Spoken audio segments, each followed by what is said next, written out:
بشير الله يا رمضان.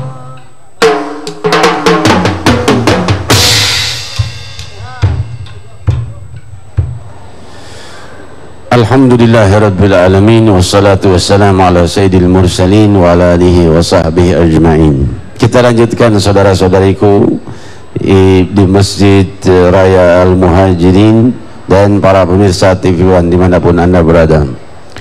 Di dalam pembahasan kita di sore hari ini kita memahami salah satu daripada firman Allah Subhanahu wa taala, in tansurullah yansurkum wa yuthabbit aqdamakum. Jika engkau menolong Allah Subhanahu wa taala, maksudnya menolong agama Allah, Allah tidak membutuhkan pertolongan. Maksudnya jika engkau ingin memuliakan hari-harimu untuk membawa kesucian dan kemuliaan kepada keluarga dan saudara-saudaramu, hamba-hambaku yang lainnya, maka Allah akan memberikan pertolongan dalam perjuanganmu itu. Yansurukum wa yuthabbit aqdamakum, dan akan memperkuat pula langkahmu di dalam perjuanganmu. Menunjukkan segala perjuangan ikhlas karena Allah Subhanahu wa taala, perjuangan-perjuangan yang betul-betul kita niatkan dengan niat yang ikhlas untuk memperluas agama Allah Subhanahu wa taala atau mensyiarkan dakwah dengan ikhlas, maka Allah telah berjanji untuk memakmurkannya dan memajukannya dengan memberikan pertolongan. Di dalam sejarah kita melihat bagaimana Nabi sallallahu alaihi wasallam ketika beliau sallallahu alaihi wasallam itu di dalam perjalanan hijrahnya, peristiwa hijrah sudah kita hafal, tapi ada satu yang ingin saya bahas dalam kejadian hijrah itu. Ketika beliau bersama Sayyidina Abu Bakar As-Siddiq radhiyallahu anhu wa ardah, beliau berdua bersama satu orang pengantar masuk ke Gua Thawr, dan di saat itu dikejar oleh pasukan kufar Quraisy. Dan di saat itu diriwayatkan di dalam Sirah Ibn Hisham, berkata Abu Bakar As-Siddiq sambil menangis karena risau keselamatannya Rasul sallallahu alaihi wasallam. Gua Thawr itu bukan satu gua besar, tapi hanya celah di dalam salah satu pegunungan batu, sehingga mereka bersembunyi menutupkan dirinya. Berkata Abu Bakar Siddiq, ya Rasulullah, kalau mereka melihat kaki mereka sendiri, kaki kita kelihatan. Jangan mereka nunduk ke bawah. Kalau mereka nunduk ke bawah, mereka lihat kaki kita. Maka Rasul sallallahu alaihi wasallam bersabda kepada Abu Bakar, ya Abu Bakar, ma balu itsnan Allah thalithuhuma. Wahai Abu Bakar, bagaimana pendapatmu kalau dua makhluk sedang berdua, yang ketiganya Allah? Jangan risau. Di saat itu muncullah niat suci dari seekor laba-laba. Kita lihat laba-laba itu kan nggak ada artinya, nggak punya kekuatan. Allah berfirman, wa inna awhanal buyut labaitul ankabut. Rumah yang paling lemah, bangunan yang paling tidak berdaya adalah bangunan laba-laba. Namun niat suci seekor laba-laba untuk melindungi Nabi Muhammad sallallahu alaihi wasallam, kok bisa tahu? Karena Rasul sallallahu alaihi wasallam bersabda, al-kaun ya'lamu anni Rasulullah illa al-asi minal jinni wal ins. Alam semesta ini mengerti dan mengetahui bahwa aku ini Rasulullah, seluruh alam semesta, kecuali para pendosa dari kelompok jin dan manusia. Jadi hewan mengerti, laba-laba tahu ini Nabi Muhammad sallallahu alaihi wasallam, maka dia berjuang dengan semampunya membangun rumah laba-laba yang kuat, sekuat-kuatnya sarang laba-laba.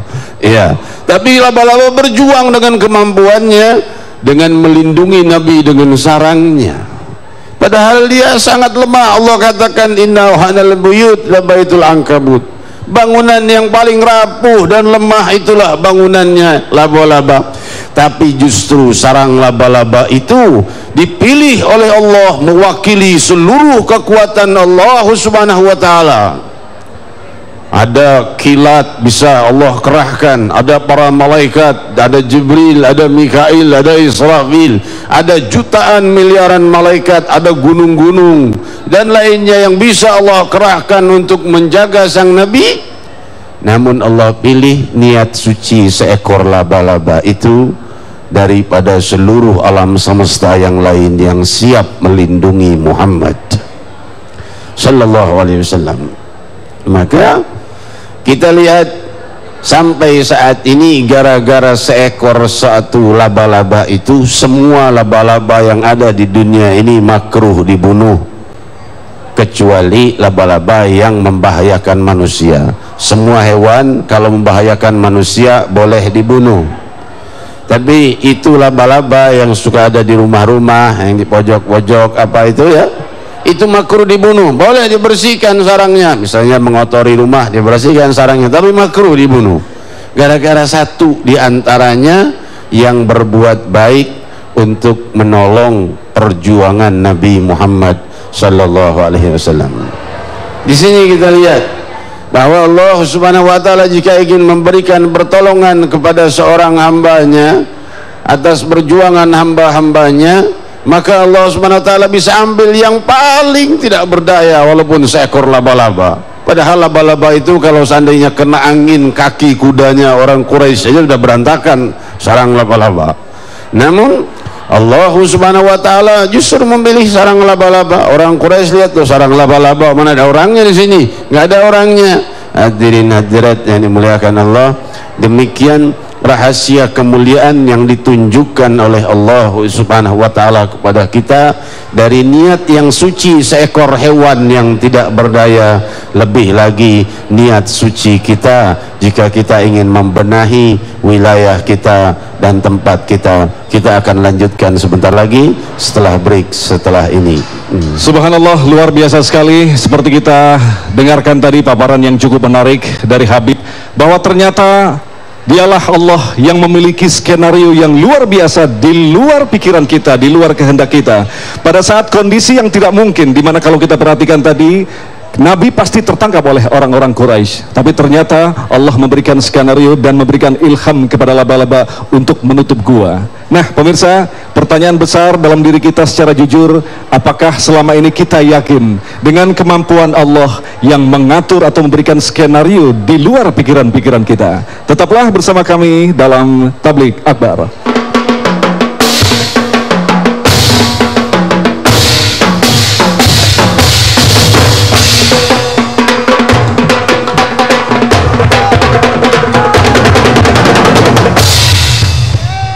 بشرى لنا من المنى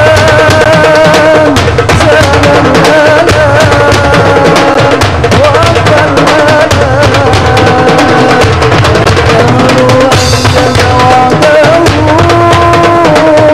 والبشر أظهرنا